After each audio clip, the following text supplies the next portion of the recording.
اللہ اکبر، یہ میرے بچوں کی قربانی قبول کر لے، انہیں قبول کر لے، ان کی قربانی قبول کر لے۔ یہ سننا تھا، حسین کی آنکھوں سے آنسو جاری ہو، رونا شروع کیا، کہا اچھا اگر ایسا ہے تو خالی نہیں پلٹاؤں گا، اور بلایا عباس، آقا عباس ہے، عباس تو اون کو تیار کر،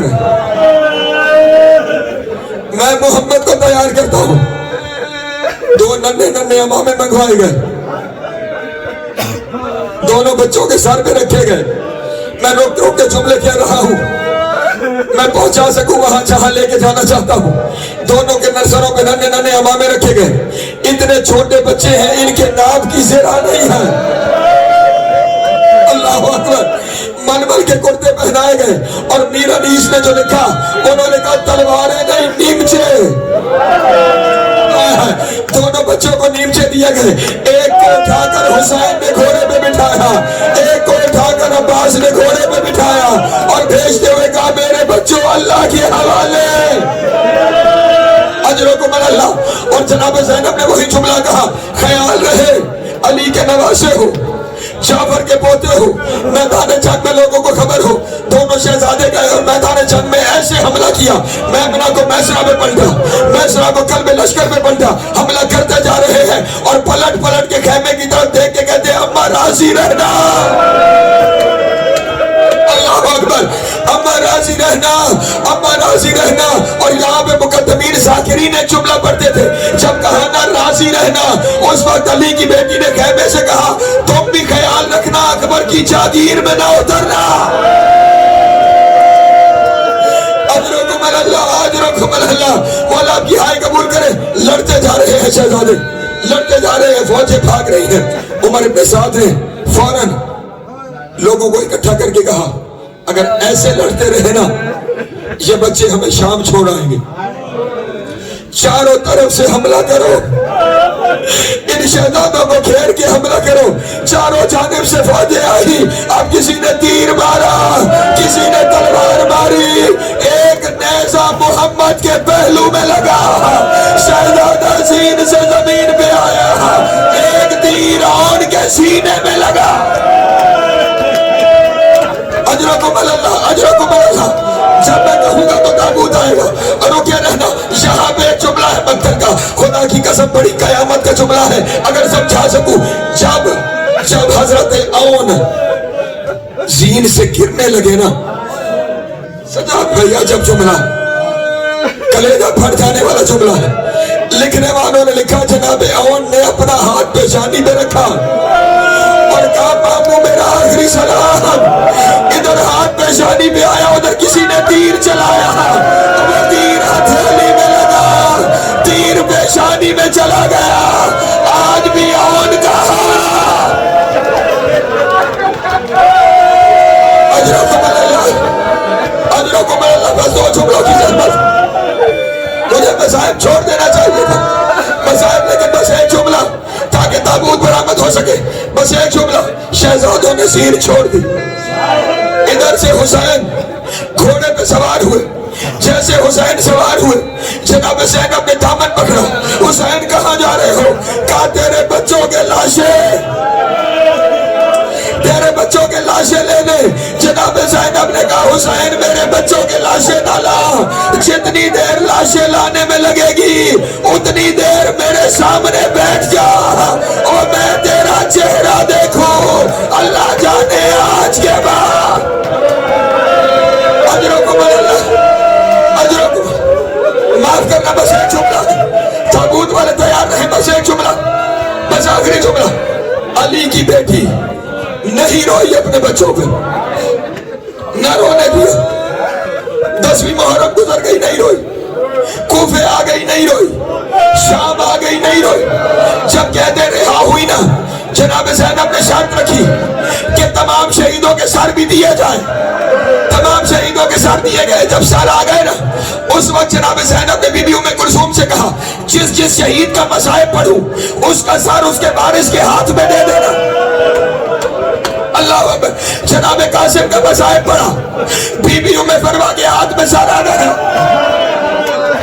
حضرت علی اکبر کا مصائب پڑھا، جناب ام لیلا کے ہاتھ میں سر آ گیا، اصغر کا مصائب پڑا، بی بی ام رباب کے ہاتھ میں سر آ گیا، عباس کا مصائب پڑا، بی بی ام کلثوم کے ہاتھ میں سر آ گیا، حسین کا مصائب پڑا، سر زینب کے پاس آ گیا، زینب نے ماتم شروع کیا، اور بس اسی جملے پہ تابوت آئیں گے، ایک فوجی رو پڑا اور رو کے کہا ان 2 بچوں کی ماں مر گئی ہے اور ان کا رونے والا کوئی نہیں، اس وقت رو کے کہا اور یہ میرے بچے ہیں لیکن میں حسین پہ ماتم کروں گی۔